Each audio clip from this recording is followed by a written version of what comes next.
Hey folks, want to share with you some information and insight I got from a new book I just read called Toughness, Training for Life by James E. Lohr. Very good stuff because when it comes down to it, fitness, getting in shape is to a certain degree just making ourselves tougher, physically, mentally, emotionally, all these sorts of things.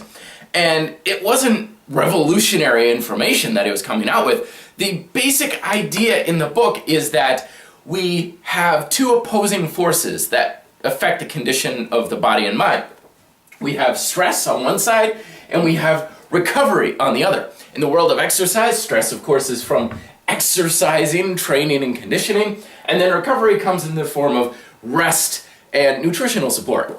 Now, the point that was made in the book is that if these two are equal, we stay about the same.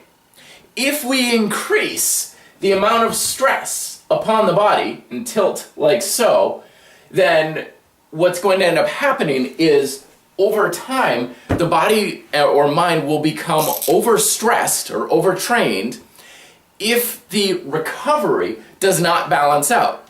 So imagine here we have stress and recovery, and it goes in kind of like a sine wave. This represents time.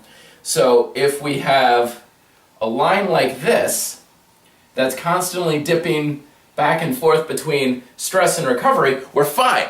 We're okay. Little bit of stress means we have a certain level of toughness, little bit of recovery is required. Now, if we want to get tougher or more capable, we need more stress, but it's only going to be beneficial to us if we have more recovery. So we have the sine wave is the levels of the dips and the peaks are bigger, but it's still balanced, so we're still okay. So as our stress levels increase, our recovery levels need to increase.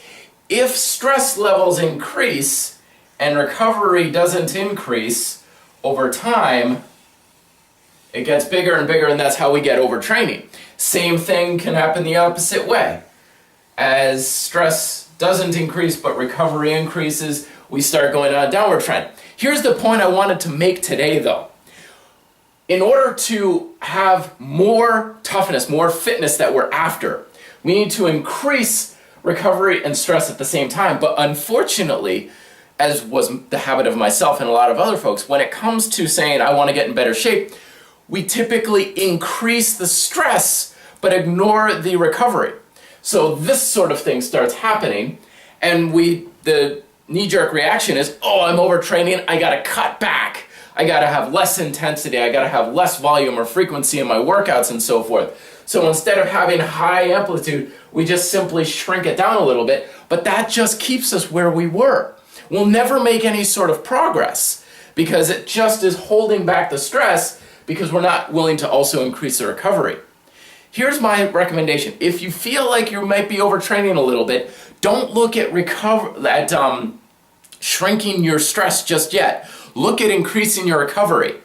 Look at reducing stress elsewhere in your life. Look at improving your sleep, improving your diet. How can you recover better? A lot of times when I come across these special reports on how to build more muscle or how to get more out of a gym, 9 times out of 10, the bulk of the information is how to recover better, not how to work out better. So give this a thought, remember this sort of amplitude, sort of oscillating back and forth, and see how it applies in your own particular predicament. Be fit, live free.